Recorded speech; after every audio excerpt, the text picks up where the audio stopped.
Total તાત્કાલિક તાલુકા સરપંચ બાપની જાગીરદારી છે. સરપંચ પીઓ તમે સરપંચ એટલે કોણ? સરપંચ પીઓ તમે સરપંચ એટલે સરપંચના બાપનું છે આ બધી મિલકત. એ 1.5 વર્ષથી મેં ગ્રાન્ટ આપી છે. ગ્રાન્ટનો સદુપયોગ થવો જોઈએ. સરપંચ એટલે કોણ? અને વર્ષાબેનની વાત પણ નહીં માનવાની. આ લોકોએ આખું બધું ખરાબ કામ કરીને અમારે સહન કરવું પડે છે. વર્ષાબેન એટલે કોઈ જિલ્લા પંચાયતની સભ્ય એટલે બહુ ટોપી થઈ ગઈ છે. તમે એનું માનો છો? તમે બાંધકામ સમિતિના ચેરમેન કે પ્રમાણે કરો તો રસ્તો કેટલા દિવસમાં ક્લિયર કરી આપજો મને. ભરૂચના સાંસદ મનસુખ વસાવા આમ તો આદિવાસી વિસ્તારની અંદર જેટલા પણ ભાજપના નેતાઓ એવા છે કે જેમને ખાલી તોડ અને પાણી કરતા આવડે છે એ તમામનું નામ લઈને ઉધડો લેતા હોય છે. આજે પણ આપણે જોયું કે જેઓ નેત્રંગ પહોંચ્યા અને નેત્રંગની અંદર જે જિલ્લા પંચાયતના જે સદસ્ય છે તેમનો પણ ઉધડો લીધો. કેમ? કારણ કે તેમને ખાલી ટકાવારી જોતી હતી, કામ નહોતું કરવું. પૈસા કોણે આપ્યા? તો કે ફક્ત ને ફક્ત જે મનસુખ વસાવાની ગ્રાન્ટ હતી તેમાંથી વાપરવામાં આવ્યા હતા. પણ હવે આજે જિલ્લા પંચાયતના સભ્ય કોણ છે, કેમ મનસુખ વસાવા આટલા ભડક્યા છે, તેમની ચર્ચા કરીએ.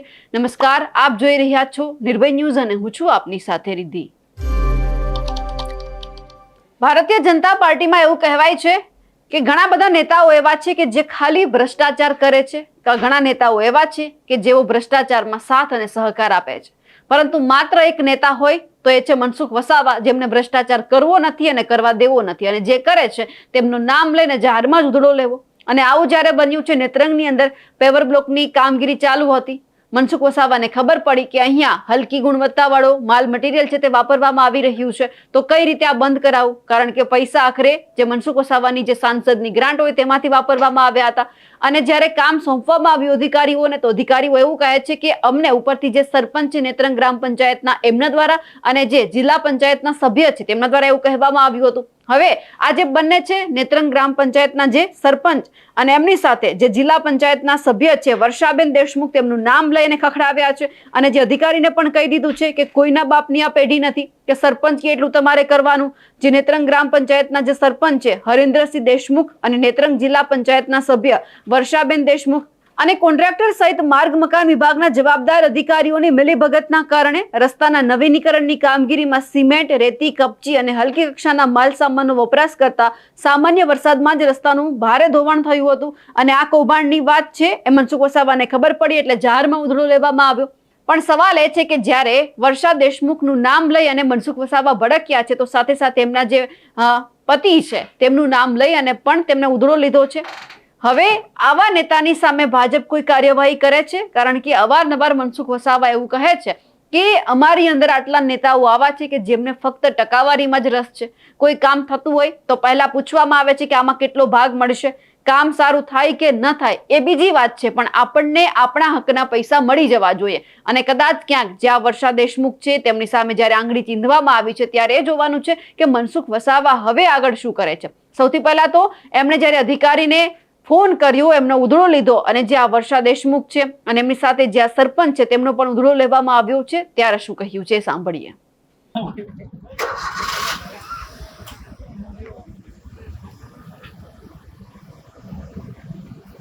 બિલકુલ બેકાર છે, બિલકુલ બેકાર. એ તો 3-4 મહિનામાં તૂટી જાય. ટોટલ તાત્કાલિક તાલુકા સરપંચ બાપની જાગીરદારી છે. સરપંચ પીઓ તમે સરપંચ એટલે કોણ? સરપંચ પીઓ તમે સરપંચ એટલે સરપંચના બાપનું છે આ બધી મિલકત. એ 1.5 વર્ષથી મેં ગ્રાન્ટ આપી છે. ગ્રાન્ટનો સદુપયોગ થવો જોઈએ. સરપંચ એટલે કોણ? અને વર્ષાબેનની વાત પણ નહીં માનવાની. આ લોકોએ આખું બધું ખરાબ કામ કરીને અમારે સહન કરવું પડે છે. વર્ષાબેન એટલે કોઈ જિલ્લા પંચાયતની સભ્ય એટલે બહુ ટોપી થઈ ગઈ છે. તમે એનું માનો છો? તમે બાંધકામ સમિતિના ચેરમેન કે પ્રમાણે કરો તો રસ્તો કેટલા દિવસમાં ક્લિયર કરી આપજો મને. બોલો કેટલા દિવસમાં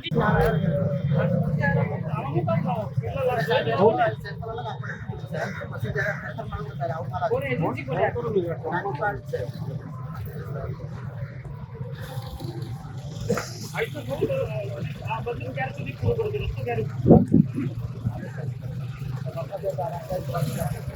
વર્ષાબેનને હું પૂછો છું, એને શું ખબર? એટલે દબાવો ને તમે નોટિસ આપો. વર્ષાબેનને શું કામ દગલગીરી કરવાની? એને ટકાવારી જોઈએ છે. બધાને ટકાવારીમાં બધું હેરાન થાય લોકો. ભાઈ રાયસિંહભાઈ, તમે ધમકાવો એમને, દીને ધમકાવવાનો. તમે જો તમારે આ તો બદલી કરીને જતા રહો, તમારા તો જો ના થતું હોય તમારી બી જવાબદારી છે. વ્યવસ્થિત રીતના ચાલુ કરો. કોઈને કોઈ ટકાવારી નહીં મળે. એસ્ટિમેટ પ્રમાણે રસ્તો સારો જ હોય. ફરી કામ ચાલુ કરવાનું હોય ને, ચેરમેન ને કહો તો મને કહો, અમે આવીશું. હું ના હું તો આ લોકો આવશે.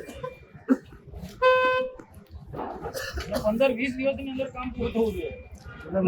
લોકો કેટલા દુઃખી થાય તમને ખબર છે?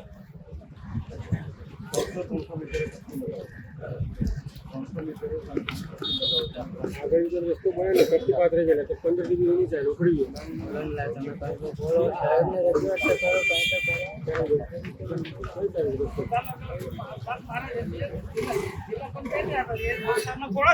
તમે બોલો ને, તમે પૈસા આપ્યા જિલ્લા પંચાયત બાંધકામ. મારી ગ્રાન્ટ છે, બીજી જિલ્લા પંચાયત તમે બોલો ને, મેં આટલી આપી છે ને એમાંથી 1% ખાવાના હોદે જેવી.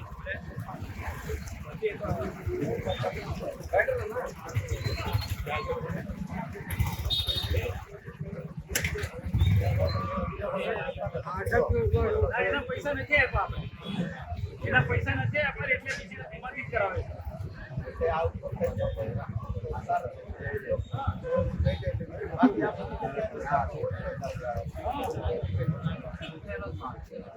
એવું ને શરૂઆતમાં જ પંચાયતે કામ હાથ ધર્યું, પંચાયત જોડવાનું હોય ને કોઈનો કોન્ટ્રાક્ટ આપી દીધો એટલે પછી ગાડીઓ નીકળી જાય. મનસુખ વસાવા અત્યાર સુધી સાંભળ્યું હતું કે ચૈતર વસાવા અને જે દર્શના દેશમુખ છે તેમની સામે જ બાથ ભીડતા આવ્યા છે.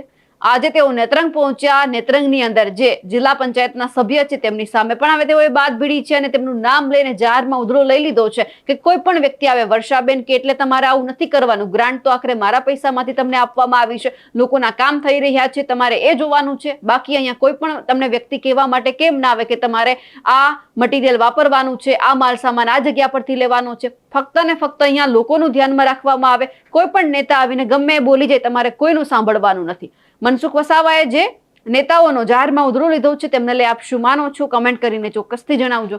સાથે જ અમારી નિર્ભય ન્યૂઝ ચેનલને લાઇક, શેર અને સબસ્ક્રાઇબ કરવાનું ભૂલશો નહીં. નમસ્કાર.